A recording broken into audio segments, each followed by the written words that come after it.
Why isn't enlightenment all it's cracked up to be? Well, Horkheimer and Adorno have ideas. They say that enlightenment is totalitarian. Enlightenment aims for mastery and encourages a total disenchantment with the world. An enlightenment picture of the world encourages us to learn from nature only in order to dominate it and to dominate other people.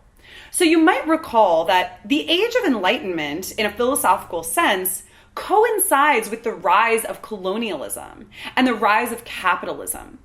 For Horkheimer and Adorno, this is no coincidence. Actually, endemic to the philosophy of enlightenment is barbarism.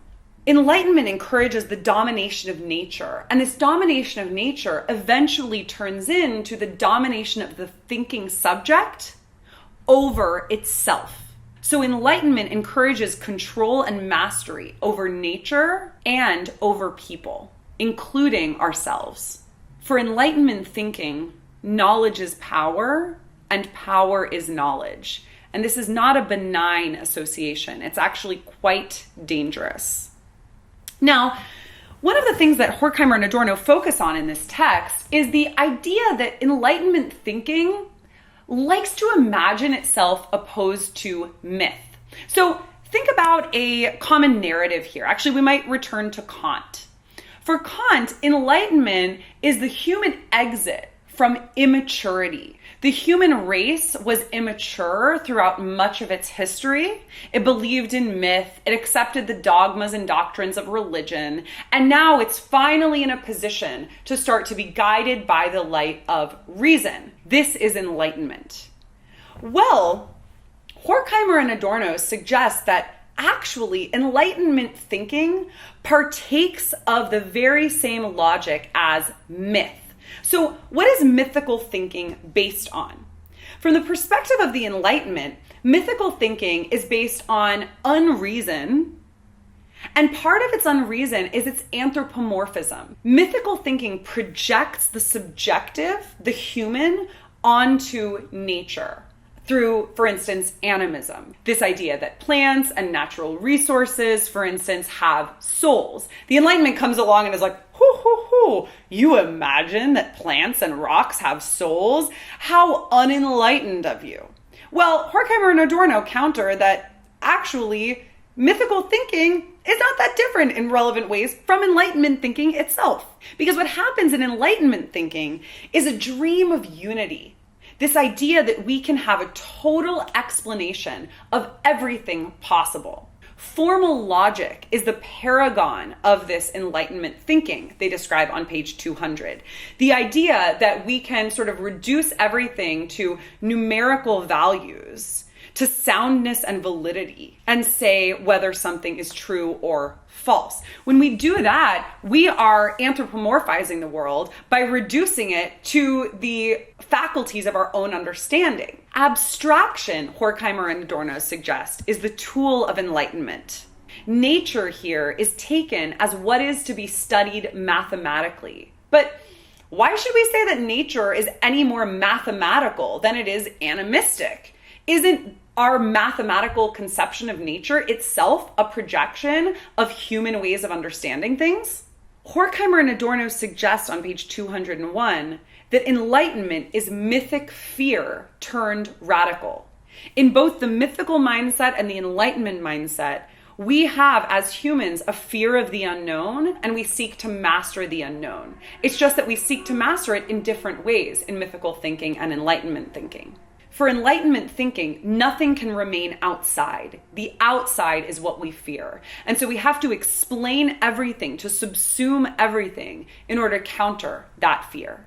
This is one of the ways in which the Frankfurt School, which is the school that Horkheimer and Adorno, as well as Marcuse, are coming from, draw on psychoanalysis. So to sort of speak broadly for a moment, the Frankfurt School is a group of thinkers based in Frankfurt, Germany, who combined Marxism, so dialectical materialism, with psychoanalysis, the work of Freud. and brought those together into a kind of hybrid in order to assess political, social, and various other philosophical issues of their day. Now, I would love to also talk to you about the fascinating and in some cases tragic history of the Frankfurt School. I would encourage you to read about that yourself, but I'll just say that Frankfurt School ends up being kind of a misnomer because many of the members of the school had to flee Germany with the rise of National Socialism because the majority of them were Jews. Going back to the text for a moment here, Enlightenment thinking, in Horkheimer and Adorno's sense, involves a dream of thinking about being as automatic, as machine-like. Reason here is a mere instrument, and usually it's an instrument for economic interests of capitalism. Capitalism and the reigning ideology of it, which gets called positivism here, want to make subjectivity as small as possible because subjectivity cannot be calculated. They want to eliminate it completely if possible, right? Like, let's study an fMRI scan and talk about dreams. We're not going to ask people about what their dreams are because we have no way of actually assessing the truth of those from their subjective perspective. But for Horkheimer and Adorno, this is an extremely reductive way of thinking about subjectivity and thinking. The task of thinking is not merely recording, according to them. If anything, thought becomes deceptive when it tries to imagine itself as a mere recording. They describe thought as a process of determinate negation. This is the dialectical component of Horkheimer and Adorno's thought. They draw on the conception of negation that we find in Hegel as well as in Marx, which is basically this idea that advancement only comes about through the tension of opposites. You may recall that that's a definition of dialectic.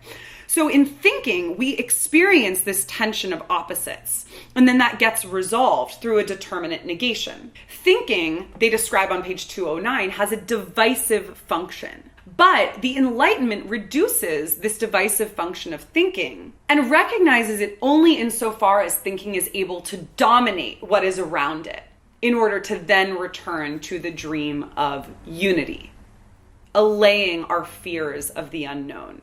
A final thing to note here is that for Horkheimer and Adorno, there's no linear march of progress. Progress always entails regress. Progression involves regression. This is what leads them to suggest that the Enlightenment leads to barbarism. Society advances by dominating those that it excludes. Page 207.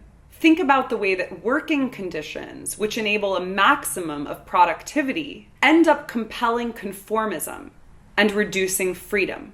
Paradoxically, misery grows even as our capacity to remove misery grows. Horkheimer and Adorno are thus deeply distrustful not only of enlightenment, not only of capitalism, not only of scientific modes of knowing, but also of the very concept of progress as a linear forward march.